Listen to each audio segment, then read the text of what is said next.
She was fired in the middle of winter, at 63 years old, after nearly 30 years at the same company. No warning, no meeting, just a short email waiting in her inbox, and a key card that stopped working before the day was over. After nearly 3 decades at the same accounting firm, Judith Langston walked out of the building carrying a cardboard box and the quiet feeling that the life she had trusted was suddenly gone. A few months later, she stood on a mountain ridge in the middle of winter, looking at a place that didn't make much sense. Snow covered the ground and the pine trees around a small clearing, but warm steam drifted slowly into the cold night air. A narrow stream ran between several wooden cabins, its water dark and gently moving, while people sat outside in steaming pools beneath the lantern light. Their voices were soft, almost peaceful, even though the mountain air around them was freezing. In a place where the temperature should have frozen everything solid, the ground itself seemed to be giving off warmth. Judith watched from the edge of the clearing like someone who still couldn't quite believe the scene in front of her. Because this place wasn't supposed to exist. Just a few months earlier, she didn't even have a place to live. All she had was a long drive into the mountains and an old cabin she had inherited but never seen before. But none of the people sitting in that warm water knew how close this place had come to never existing at all.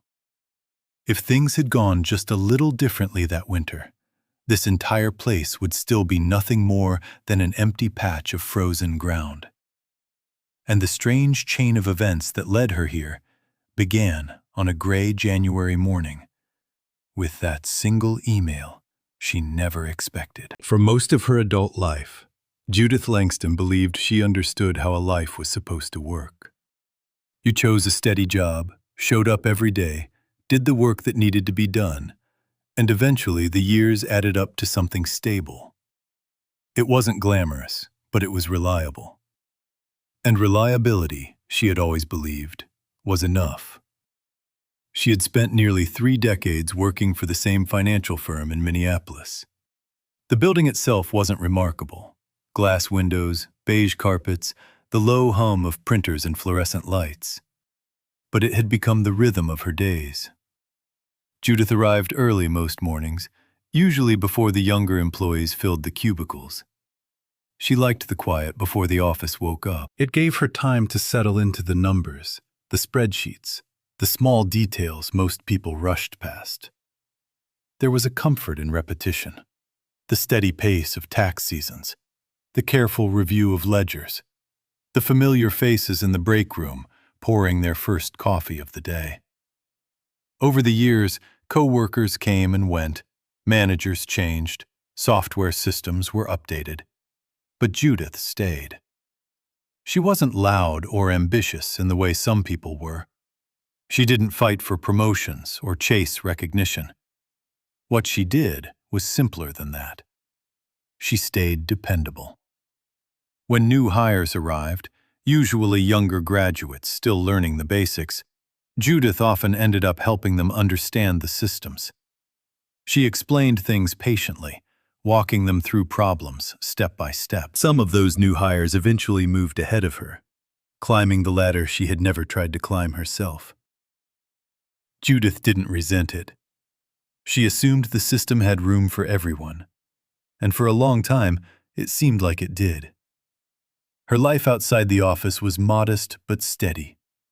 She rented a small 1-bedroom apartment a few miles from downtown. Nothing fancy, just a quiet place with a worn sofa, a kitchen table by the window, and shelves lined with books she rarely had time to finish. In the evenings, she cooked simple dinners, sometimes watched the news, sometimes called an old friend. It wasn't the kind of life people posted about online, but it was predictable, and predictable meant safe. Looking back later, Judith would realize something strange about those years. She had trusted the routine so much that she never imagined it could disappear in one morning. At the time, though, she didn't see it that way. The morning everything changed began like dozens of others before it.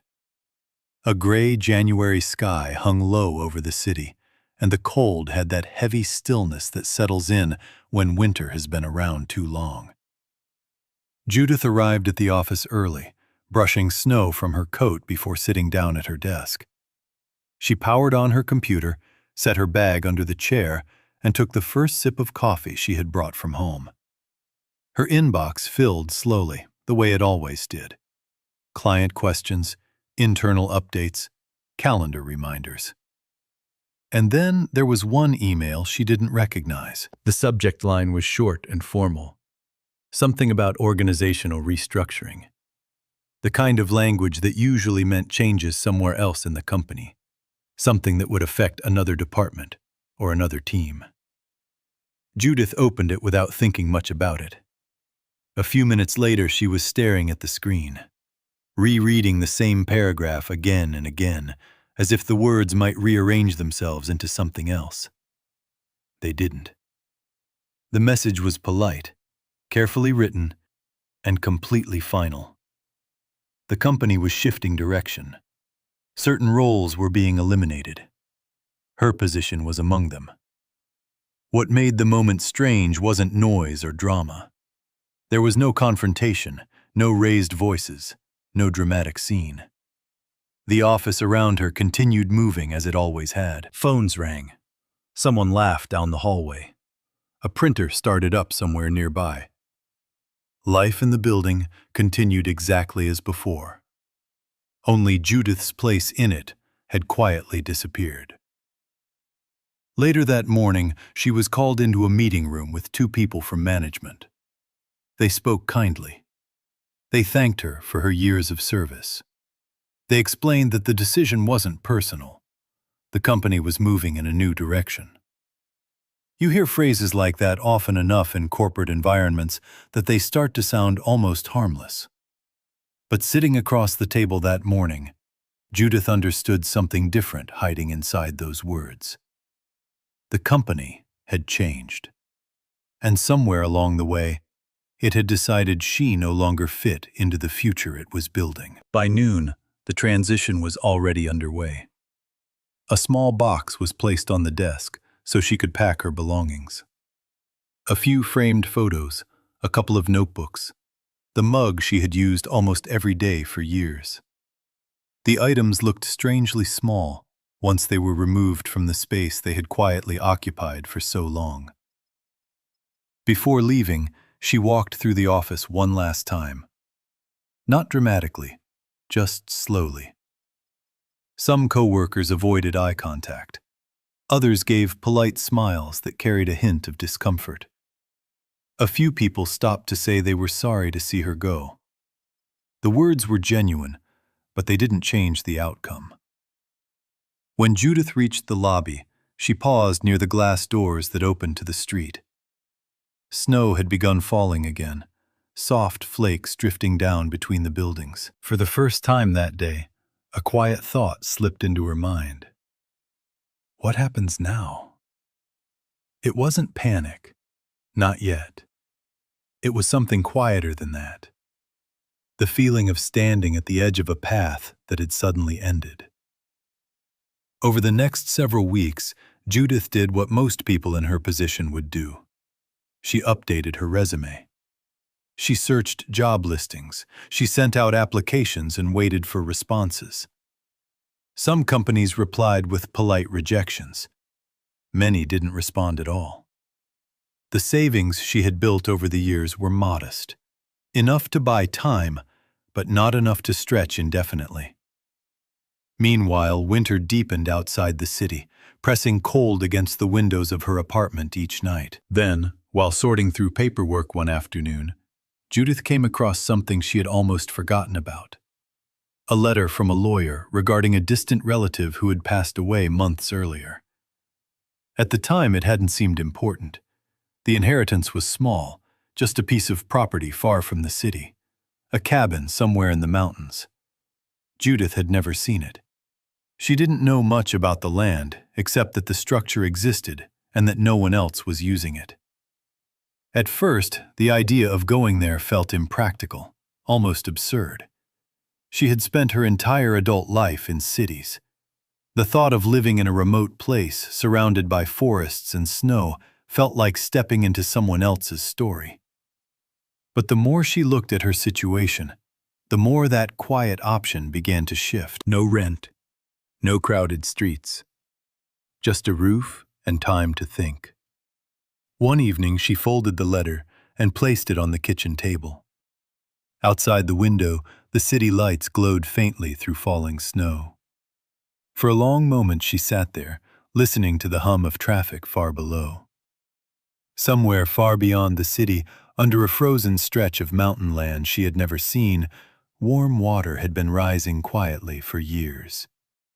Somewhere far beyond the city, under a frozen stretch of mountain land she had never seen, warm water had been rising quietly for years.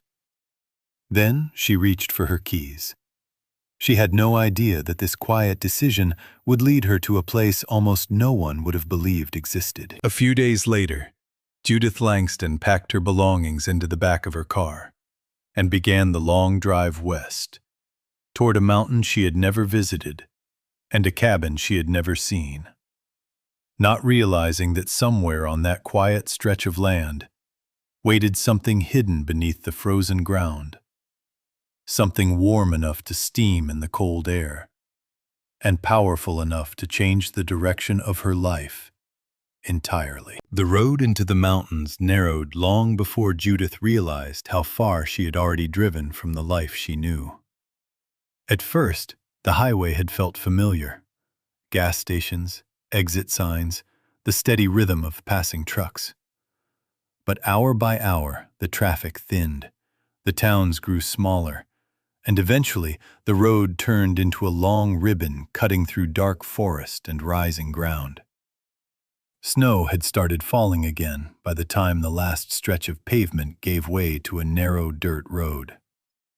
Judith slowed the car, watching the headlights sweep across tall pines heavy with white. It was strange how quiet the world became out there. No distant sirens, no traffic noise, no constant background hum like the city always carried. Just wind moving through trees and the faint crunch of tires on packed snow. Somewhere beyond those trees, the small property she had inherited was waiting.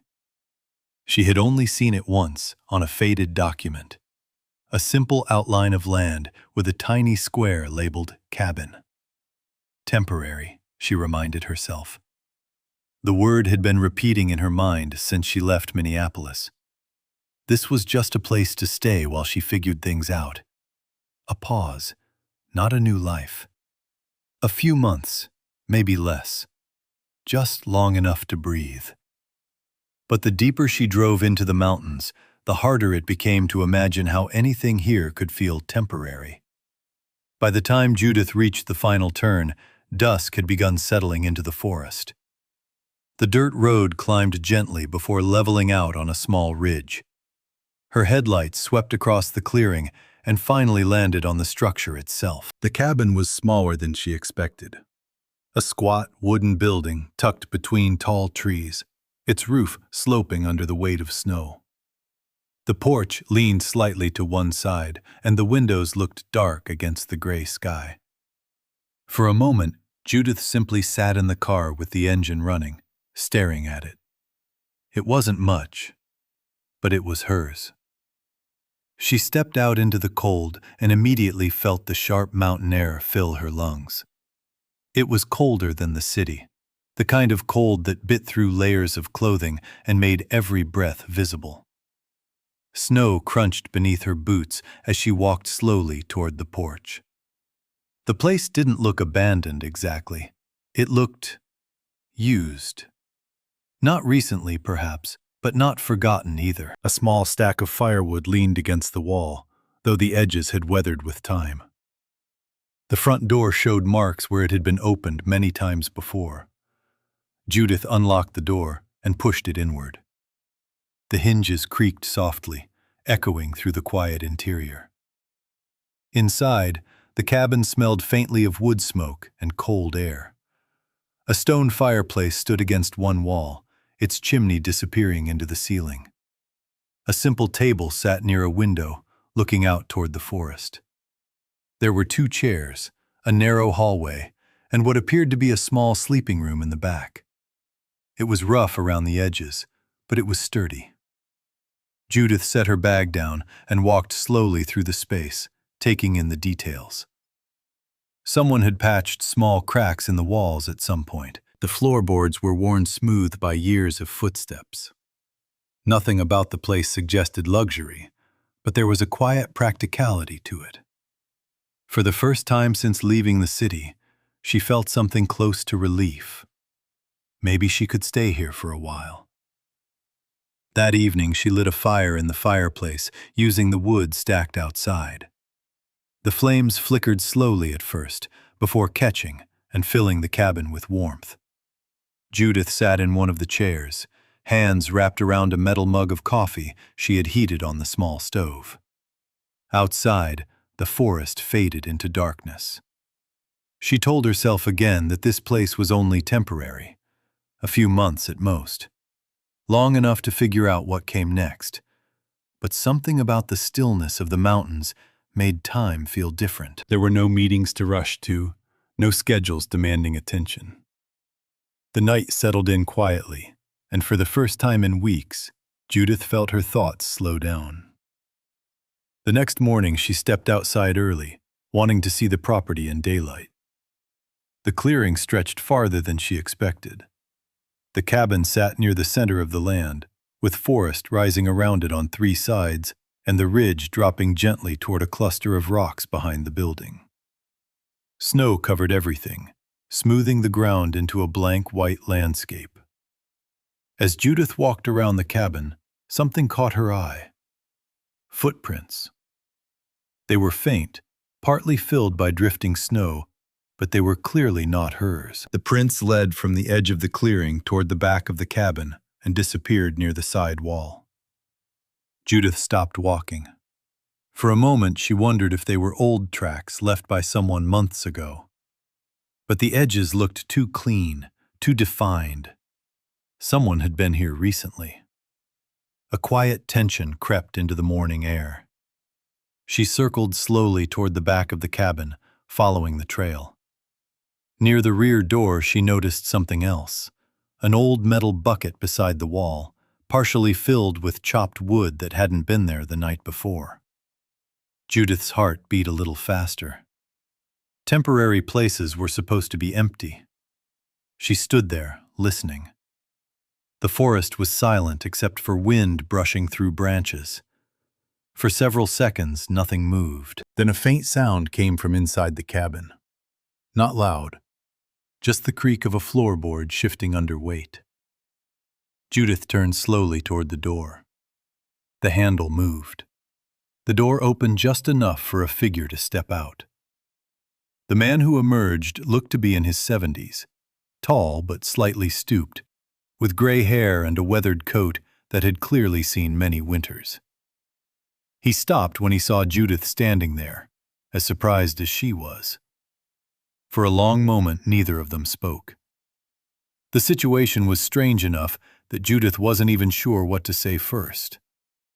This was supposed to be her property, a place she had inherited and driven across several states to reach. And yet the man standing in front of her looked as though he belonged there far more naturally than she did. Finally, he cleared his throat. "I thought the place was empty," he said quietly. His voice carried the calm tone of someone used to long stretches of silence. He explained that he had been using the cabin during the coldest months for the past few winters. Just for shelter, he said. He never expected anyone to arrive. Judith listened carefully, still trying to understand how this situation had happened. The man hadn't damaged the place. In fact, looking around again, she realized the stacked firewood and patched walls she had noticed earlier might not have been as old as she first assumed. Someone had been maintaining the cabin. Still, the fact remained that Judith had arrived expecting solitude, and instead found herself sharing the land with a stranger. The mountain air grew colder as the sun dipped behind the trees. Clouds gathered overhead, thickening into the kind of heavy sky that usually meant a storm was coming. The man glanced up at the darkening horizon. "Looks like weather moving in," he said. Judith followed his gaze. The wind had begun picking up, pushing fine snow across the clearing. Neither of them said it aloud, but the situation was clear. Whatever happened next, neither of them was leaving that mountain tonight. And as the first, stronger gust of wind swept across the ridge and rattled the cabin windows, Judith had the uneasy sense that the quiet place she thought would give her time to recover might be about to test her in ways she had never expected. By the time the wind began to rise that evening, the mountain had already changed its mood. What had felt quiet and still during the afternoon was now restless, the trees shifting against the darkening sky. Judith noticed it first in the sound of the branches outside the cabin. Soft at first, then sharper, like the forest itself was clearing its throat before something larger arrived. Inside, the fire in the stone hearth burned steadily. The small room glowed with that soft orange light that only wood fires create, the kind that makes even rough walls feel warmer than they are. Judith sat near the table while the older man moved quietly around the room, checking the windows and adding another log to the flames. Neither of them spoke much. They were still strangers sharing the same space, and there was an awkwardness that came with that. But the silence wasn't tense anymore. It was more like two people adjusting to a situation neither had planned for. Outside, the wind grew louder. Judith noticed how naturally the man handled things around the cabin. He moved with the calm rhythm of someone used to cold winters and small spaces. When he placed another log on the fire, he adjusted the iron damper above the flames. "Fire needs air," he said quietly, almost as if explaining to himself. "Too little and it dies. Too much and it burns too fast." Judith nodded, watching the flames change slightly when he adjusted the metal handle. It was a small detail, but it reminded her how unfamiliar this environment still was to her. In the city, warmth came from thermostats and radiators. You turned a dial and the building did the rest. Here, warmth had to be built and maintained. The cabin creaked softly as another gust of wind pushed against the walls.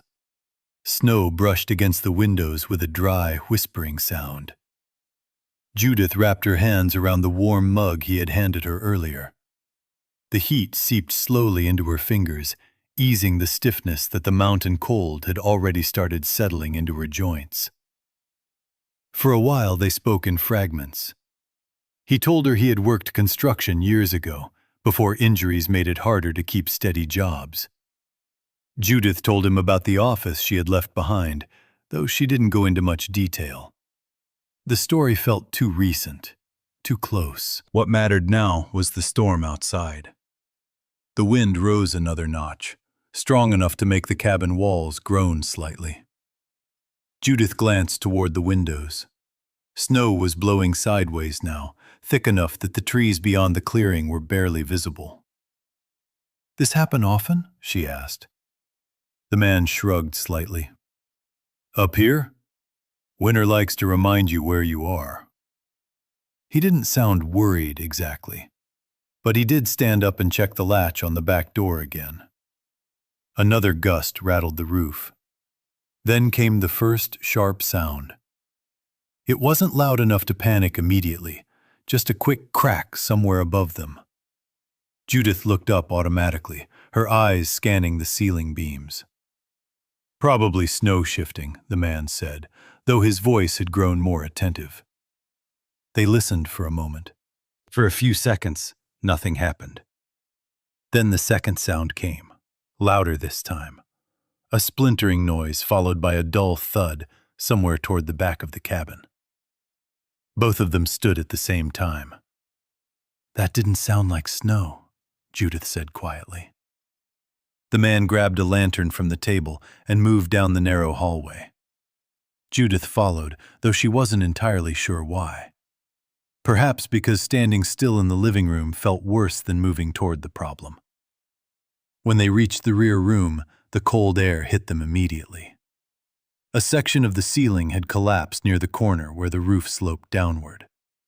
Snow had pushed through a weakened beam, forcing part of the structure inward. White powder drifted through the broken opening, carried by the wind that now had a clear path inside. Judith felt her stomach drop. For a second, she thought this might be the end of the road. The job was gone, the city was behind her, and now the one place she thought might hold steady was breaking apart above her head. This cabin had been the only solid piece of ground she had left in her life. The one place she thought might hold steady while everything else shifted. And now even that was failing. For a moment she stood frozen, staring at the broken beam and the snow spilling across the floorboards.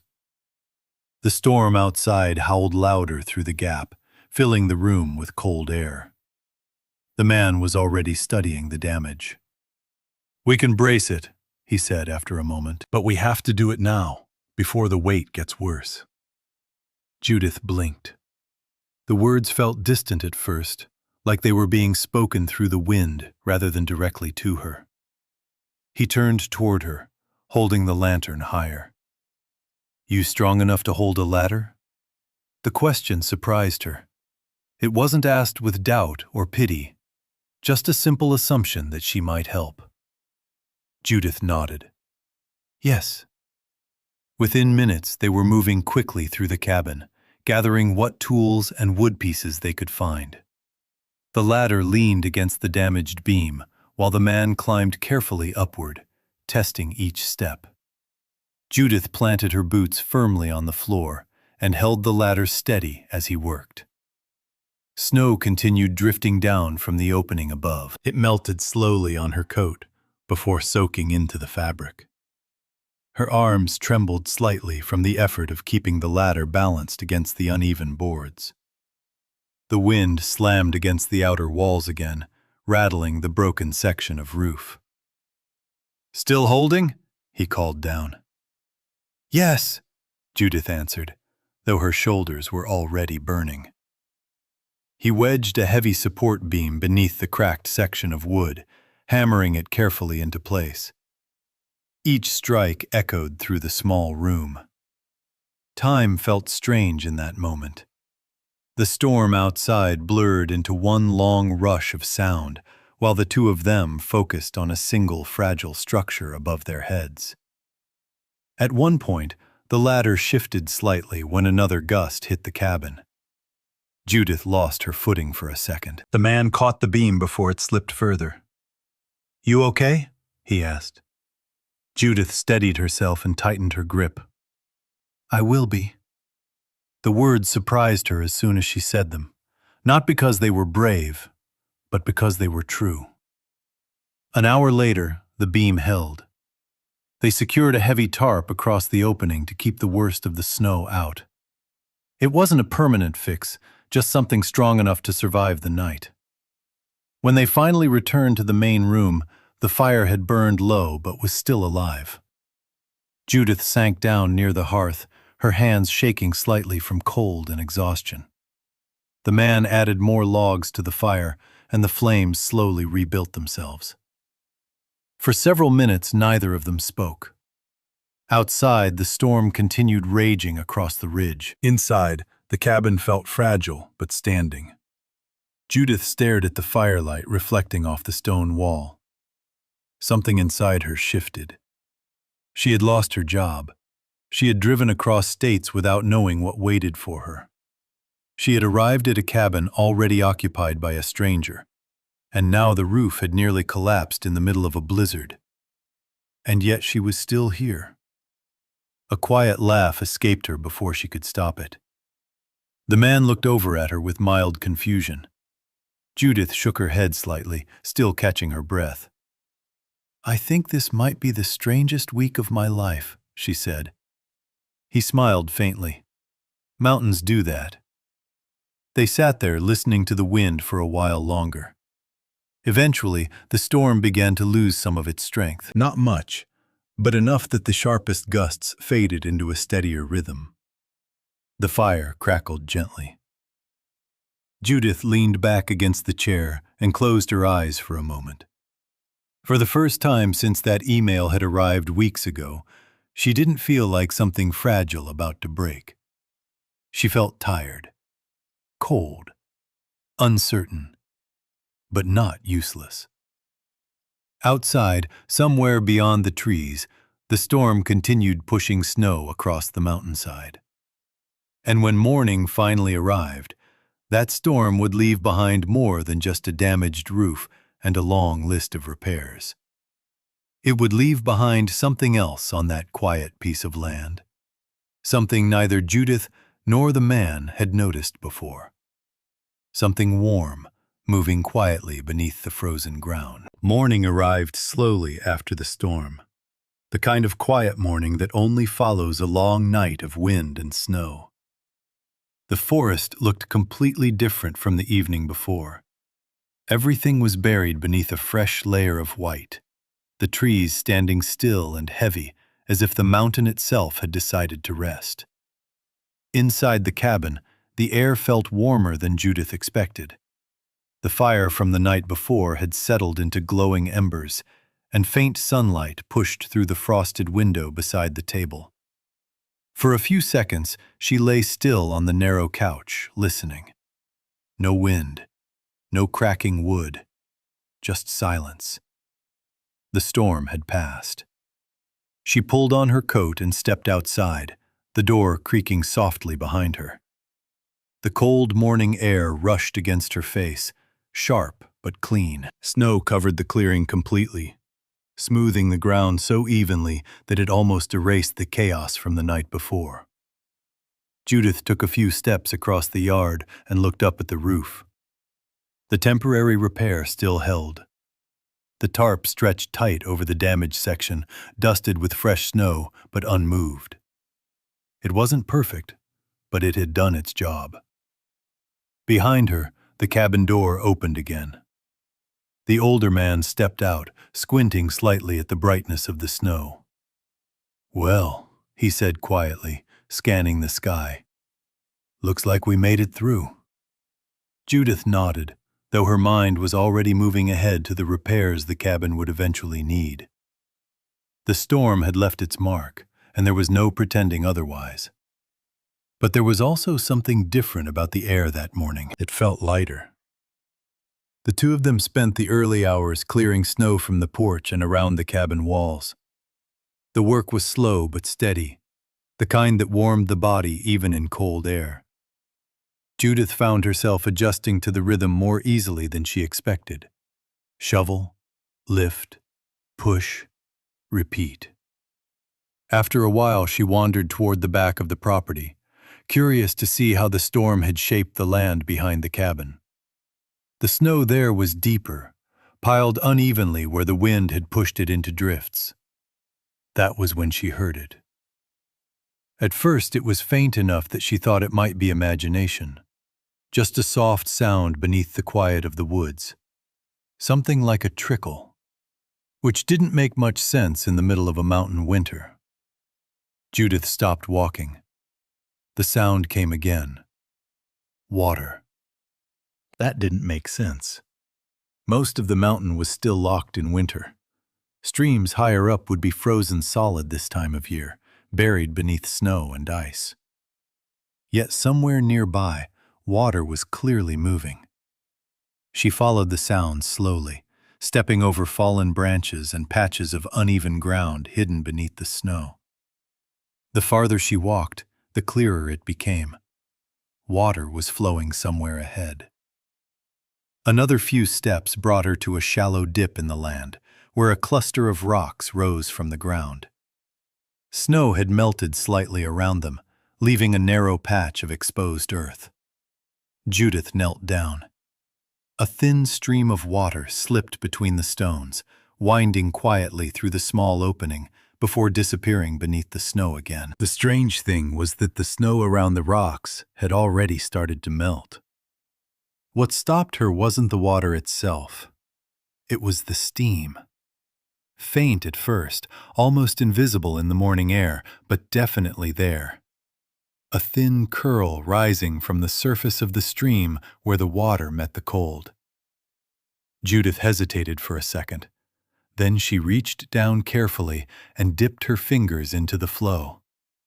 She expected the sting of ice. Instead, she felt warmth. Steam drifted upward where the water met the cold air. Around the rocks, the snow had melted into a dark circle of wet ground. Not hot enough to startle her, but clearly warmer than the freezing air around it. The kind of warmth that spread slowly across her skin rather than shocking it. She pulled her hand back and stared at the water for a moment, trying to make sense of what she had just felt. Behind her, footsteps crunched through the snow. "You find something?" the man called. Judith motioned for him to come closer. He crouched beside her and looked down at the narrow stream weaving through the rocks. Then he dipped his own hand into the water. His eyebrows lifted slightly. "Well," he murmured, "that's not snowmelt." Judith looked at him. "What do you mean?" He rubbed his fingers together thoughtfully, still studying the small current. "Snowmelt this time of year would be freezing," he said. "This isn't."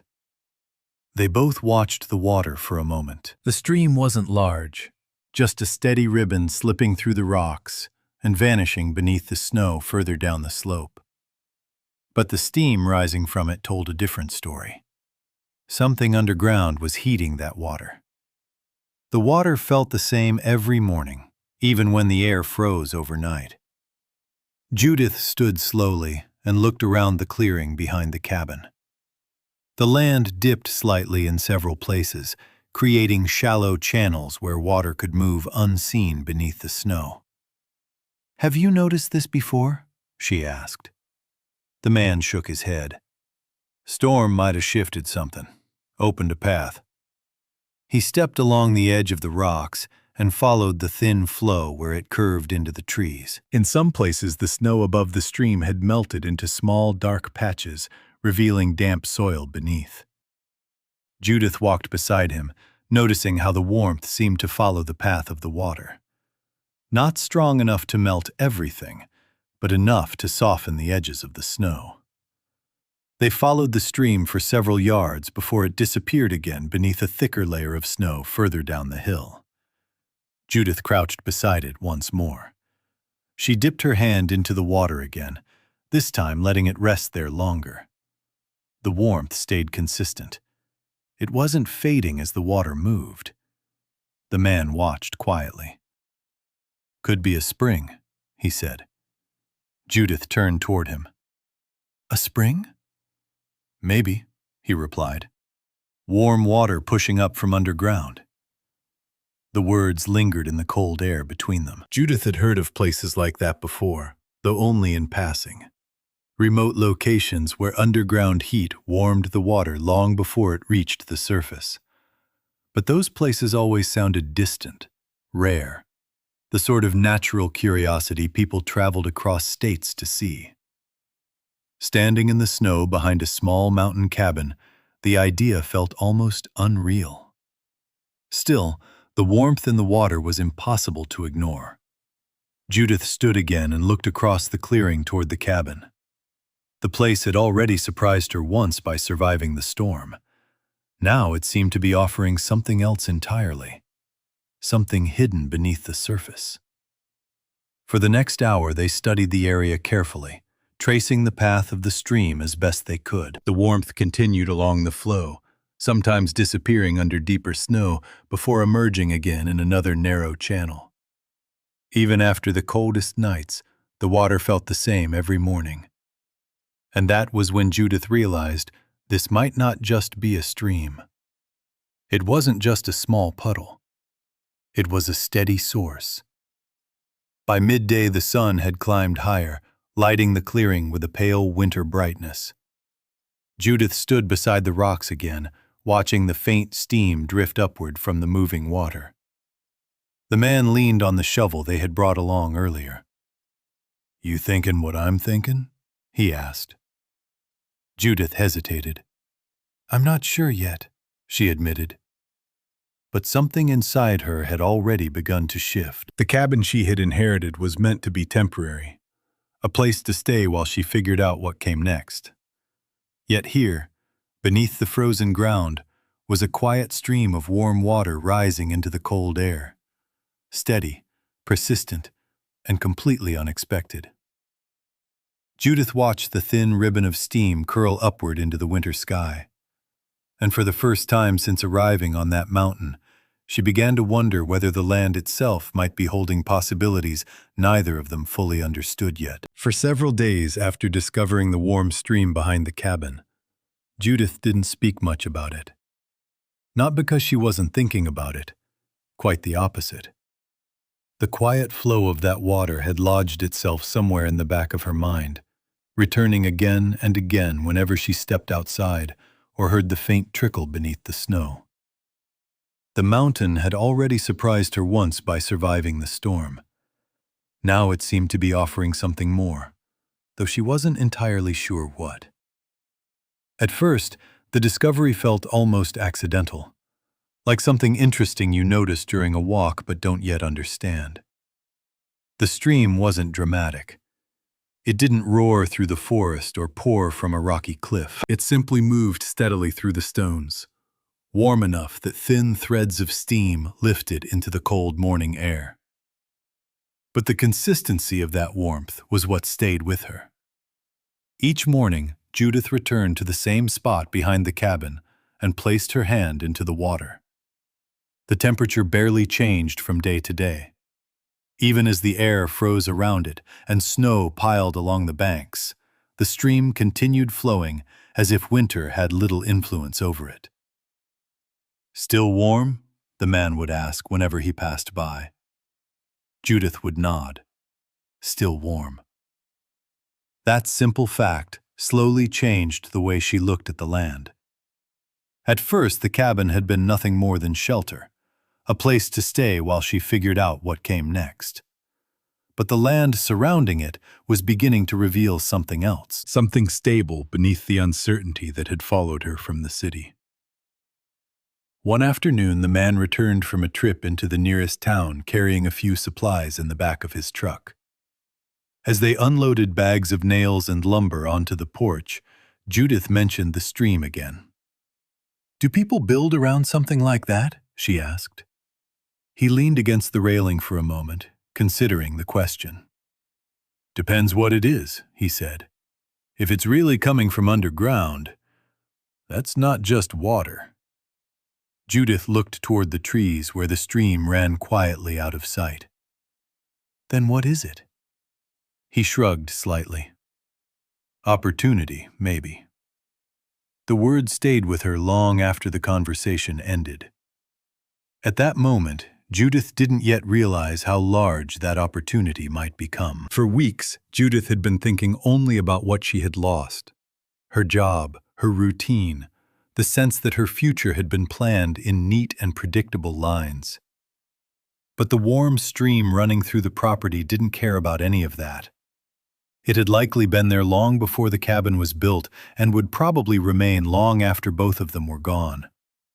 The land held something steady, and that steadiness began to feel important. A few days later, Judith drove into the small town the man had mentioned. It was the closest place with a hardware store and a diner, the kind of town where everyone seemed to recognize one another. When she walked into the diner for lunch, several people glanced up briefly, curious about the unfamiliar face. She sat near the window and ordered coffee. Eventually, she mentioned the stream to the woman working behind the counter. The woman listened carefully, nodding as Judith described the water and the steam rising from it in the cold. "Sounds like you might have got a warm spring up there," the woman said. Judith stirred her coffee slowly. "Is that unusual?" The woman smiled. "Not common, but not unheard of either. Folks drive a long way for that kind of thing." Judith didn't respond right away. She was trying to imagine people traveling into those quiet mountains for a reason that had nothing to do with her cabin or the storm or the life she had left behind. The woman refilled her cup. "If it's steady water," she added, "that could be something." On the drive back to the cabin, Judith found herself noticing details she hadn't paid attention to before. The curve of the road, the way the forest opened into small clearings along the ridge, the quiet stretch of land that surrounded her property. The mountains didn't feel quite as temporary as they had a week earlier. Back at the cabin, she walked straight to the rocks where the stream emerged. The water was still flowing, just as warm as before. Steam drifted upward into the cooling afternoon air. She crouched beside it, letting the water run across her fingers. For the first time since arriving there, Judith allowed herself to imagine something beyond simply staying afloat. What if the stream wasn't just a curiosity? What if it was something people would actually come to experience? The idea seemed too large at first. She had spent most of her life working inside offices, surrounded by spreadsheets and quiet routines. Building something physical, something people might travel to visit, felt like stepping into unfamiliar territory. Still, the thought refused to disappear. Over the following weeks, the idea slowly took shape. It began with small steps. Judith cleared more of the snow from the area around the stream, exposing the rocks and soil beneath. The man helped her redirect part of the flow into a shallow basin lined with stones. When the water settled there, the warmth remained steady. Steam rose more clearly now, curling upward in the cold mountain air. They stood beside it one morning, watching the surface ripple. "You know," the man said, "people pay good money to sit in water like that." Judith smiled faintly. "I've heard." The next step came almost naturally. They built a simple wooden platform beside the basin so the ground wouldn't turn to mud as the snow melted. It was rough work, but the man guided her through the process with patient instructions. Judith found that she enjoyed the rhythm of it, the measuring, the hammering, the slow progress that turned loose boards into something solid. The platform wasn't perfect, but it worked. When Judith stepped into the shallow basin for the first time, the warmth surprised her again. She had a strange feeling that this small experiment might not stay private for long. The water reached just below her knees, steady and soothing in a way that felt completely different from the harsh winter air surrounding it. She stood there quietly for a moment. The mountain felt still again, just as it had the morning after the storm. A week later, a couple from the nearby town drove up the mountain to see the spring for themselves. Word had traveled quietly through the diner and the hardware store. People in small towns often knew when something unusual appeared nearby. The couple walked carefully through the clearing and stopped when they saw the small platform beside the steaming water. "Mind if we try it?" the man asked. Judith hesitated only a second before nodding. They sat on the edge of the basin, lowering their feet into the warm water. For a few moments, neither of them spoke. Then the woman laughed softly. "Oh, wow," she said. "That's real." Judith watched them carefully.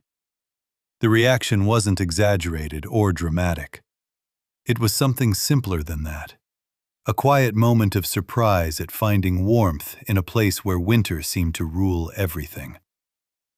Later that afternoon, the couple thanked her before leaving. "We'll tell a few folks about this," the man said as he climbed into the truck. Judith waved as they drove down the mountain road, the sound of the engine fading into the forest. When the clearing fell silent again, she walked back to the stream and looked at the small platform beside it. Steam drifted upward, just as it had that first morning she discovered the water. Except now, the space felt different. The warm spring was no longer just something hidden beneath the snow. It had become the beginning of something new, something that hadn't existed on that mountain before. And as the days passed, more people would begin making the drive up the narrow road to see it for themselves. The quiet clearing in the mountains was slowly becoming a place people talked about. At first, people arrived quietly. There were no signs on the road and no advertisements anywhere. The narrow path leading up the mountains still looked the same as it had the day Judith first drove there. Just a winding strip of dirt cutting through pine trees and snow. But somehow, word moved through the nearby towns the way it often does in small places. Slowly at first, then steadily. Someone mentioned the warm water behind the old cabin. Someone else told a friend. And before long, trucks began appearing at the edge of the clearing. Judith usually noticed them before hearing them. The sound of tires on gravel carried differently up in the mountains, echoing through the trees long before the vehicles came into view. The first few times it happened, she felt a small rush of nervousness each time an unfamiliar car pulled up. She wasn't used to hosting anyone. But most of the visitors came with the same simple curiosity. They had heard there was a warm spring somewhere up the ridge, something unusual enough to make the drive worthwhile.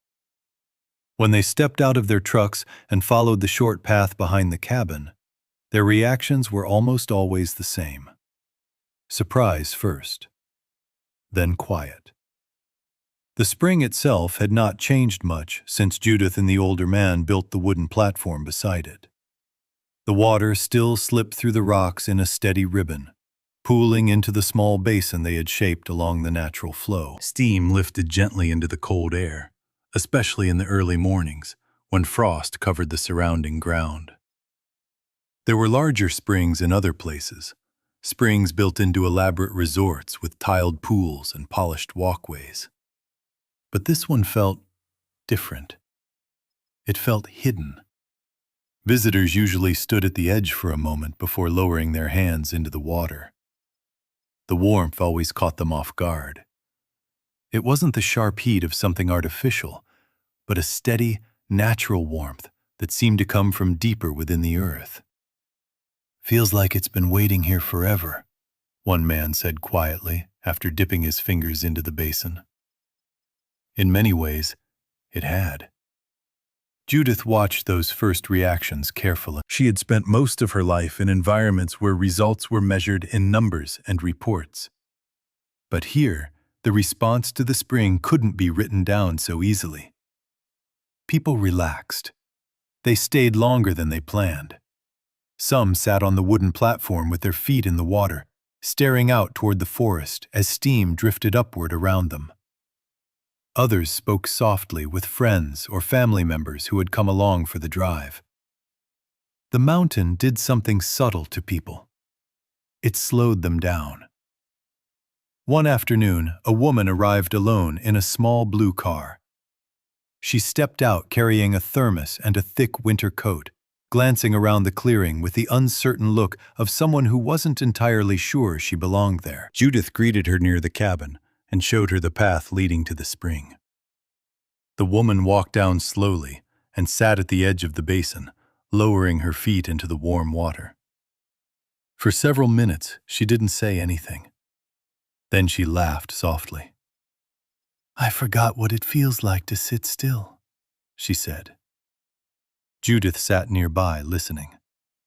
The woman explained that she had recently moved to the area after a difficult year. A job lost, a relationship ended, too many changes happening too quickly. She had heard about the spring through a neighbor who insisted the drive was worth it. "Turns out they were right," she said, looking down at the water curling gently around her boots. Moments like that began happening more often. The people who found their way up the mountain were rarely the loud, hurried visitors Judith had known in the city. Many seemed to arrive carrying something heavier than the cold air around them. Some had recently moved to the area. Others were traveling through. A few simply needed quiet. The spring gave them something simple. A place where the warmth of the water contrasted sharply with the cold world around it. Steam rising into winter air, the soft sound of water moving across stone, the smell of pine trees carried by the wind. None of it felt complicated. But together, it created something that was hard to describe. One evening, as the sun lowered behind the trees, Judith and the older man sat near the platform, watching a small group of visitors soak their feet in the basin. Laughter drifted softly through the clearing. "Didn't expect this," he said after a while. Judith shook her head slightly. "Neither did I." When she first arrived on the mountain, the cabin had been nothing more than a temporary refuge. The spring behind it had seemed like a curious detail, something unusual but easy to overlook. Now it had become the center of the place. The warm water continued to flow day after day, steady and unchanged. Snow melted around the stones where it surfaced, leaving dark patches of earth visible even in the coldest weeks. Visitors often ran their hands through the water just to feel the contrast between the freezing air and the warmth moving across their skin. Judith began noticing something else, too. People left differently than they arrived. They walked slower, spoke softer, as if the mountain had given them a moment to breathe again. Not dramatically, not in some life-changing way that could be captured in a single moment. But there was often a shift in their posture, a small quietness in their movements as they walked back toward their cars. The mountain seemed to give them a pause they hadn't realized they needed. One afternoon, after the last visitor had driven away and the clearing had fallen quiet again, Judith walked back to the spring alone.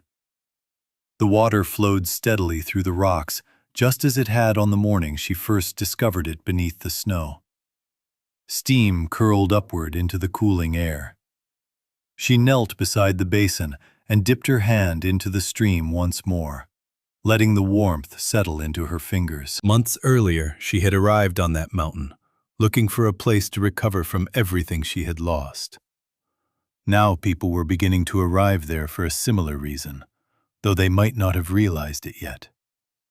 And as winter slowly began to loosen its hold on the mountainside, the quiet place behind the old cabin was slowly becoming something more than just a hidden spring in the woods. That winter night on the mountain, the one with steam rising into the freezing air and quiet lights glowing from a few small cabins, was never supposed to happen.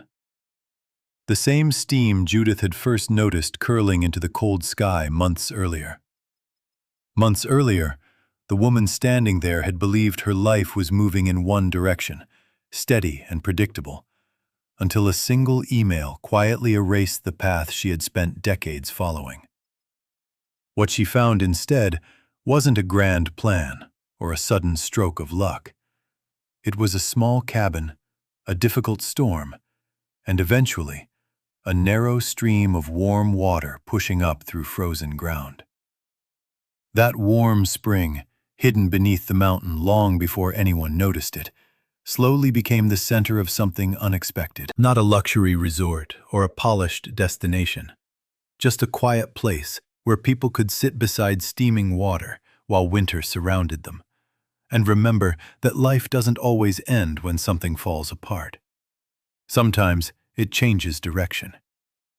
The same mountain that once felt like a place to hide became a place where people arrived looking for a fresh start, even if they didn't have the words for it yet. And if you think back to that first image, steam rising into the cold night, strangers laughing softly in warm water, you realize the most unusual part of the story isn't the spring itself. It's that it took someone losing everything to notice it. That's why stories like this are worth hearing all the way through. If this one made you think about your own turning points, you can share that in the comments. And if you enjoy quiet stories about unexpected second chances, you're welcome to subscribe and stay for the next one. Because sometimes, the most interesting chapters of a life begin exactly where the old ones seem to end.